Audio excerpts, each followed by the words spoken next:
first story I want to share with you was about 2 months ago. I was at a public event, and the head of the event came up to me and said, Suzanne, one of our major sponsors who helped organize this event just found out that a childhood friend was killed in a very tragic event. And rightfully so, she was very upset. She said, could you do a reading for her?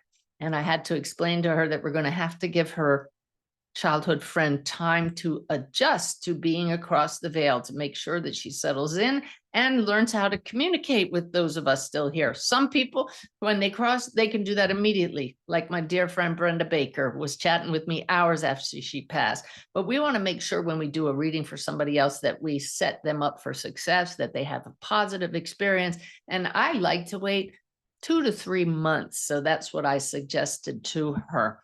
So they gave her my phone number, and 2 months later, I mean, almost to the day, she waited, reached out to me and asked if she could have this reading with me. And yes, I know I have a waiting list, but that's, I listen to spirit when I'm supposed to do certain things. And as I was reading her text, her friend in spirit dropped in on me. This doesn't happen all the time, but it was such a joy. And she gave me this bit of evidence that I knew it was her because it was just very different. I'm not going to share specific details about how she passed because I haven't asked permission to share all of this. But what she showed me was a very interesting image. This woman in spirit showed me, those headbands that some people wear to be funny. It's a headband with springs on the top and little balls on the top, and you look like a jester. She showed me herself in this image and gave me the awareness, the knowing that her friend who wanted the reading would recognize this image and that there was a picture of it. I was so positive I knew this was her that when I got a message from her, I was thrilled. The message was, tell her I didn't suffer when I passed. This was so important because the manner in which she passed, anybody would know that the physical body had suffered. But this is one thing I just cannot reassure you enough to know, that every case I've seen of a tragedy like this, the spirit shows me the soul launched out of the body, disassociated from the body before the soul the human being was aware of pain. So that's very comforting. But anyway, the woman got back to me and sent me the photo.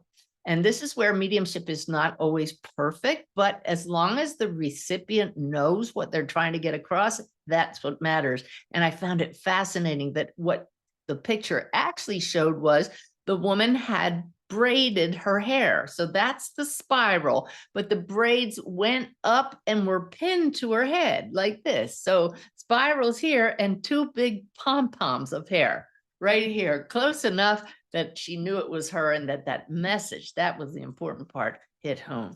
So when we went to do the reading, she said, well, I really want to hear from my friend, but I actually have loved ones across the veil I'd like to hear from just as much. And they came in beautifully. I won't go into those details, but we heard from the friend, we heard from the loved ones.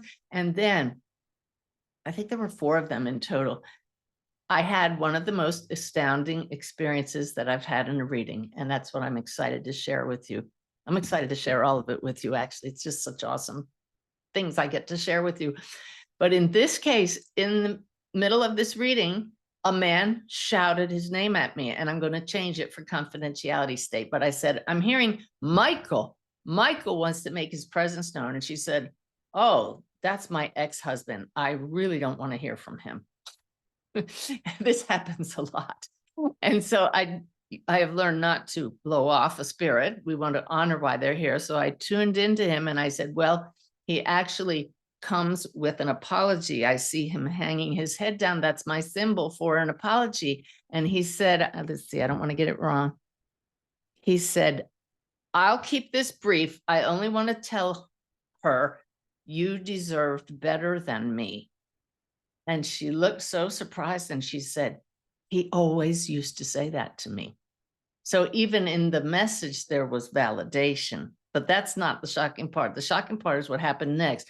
As I tuned into him, I could feel his personality so clearly. And I just blurted out to her, wow, he was a narcissist.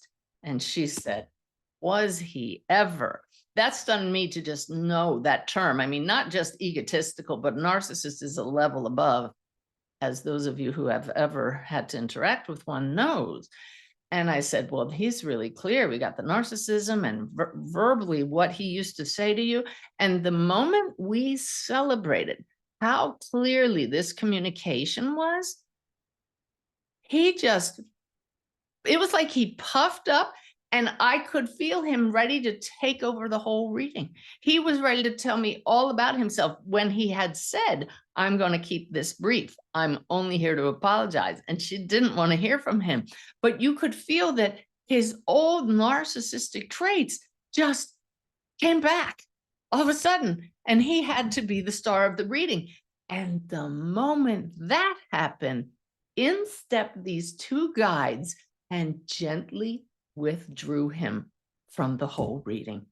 It was absolutely fascinating. They didn't yank him away, but can't you just imagine that conversation on the other side of the veil? Like, okay, Michael, you were doing really good in repatterning your energy. You agreed to come and apologize to your ex-wife as part of your healing, but we're supposed to be setting that narcissism aside. That's how I picture our guides working with us after we pass. That said tongue in cheek, but actually my guides told me it's very much like that. We don't want to take character traits from this incarnation that are less than positive and add that to the soul. We kind of work through that after seeing the life review. And that's part of what mediumship allows spirits across the veil to do, to give our apologies and ask for forgiveness, and vice versa. It works both ways across the veil. So I hope you find that as fascinating as I did.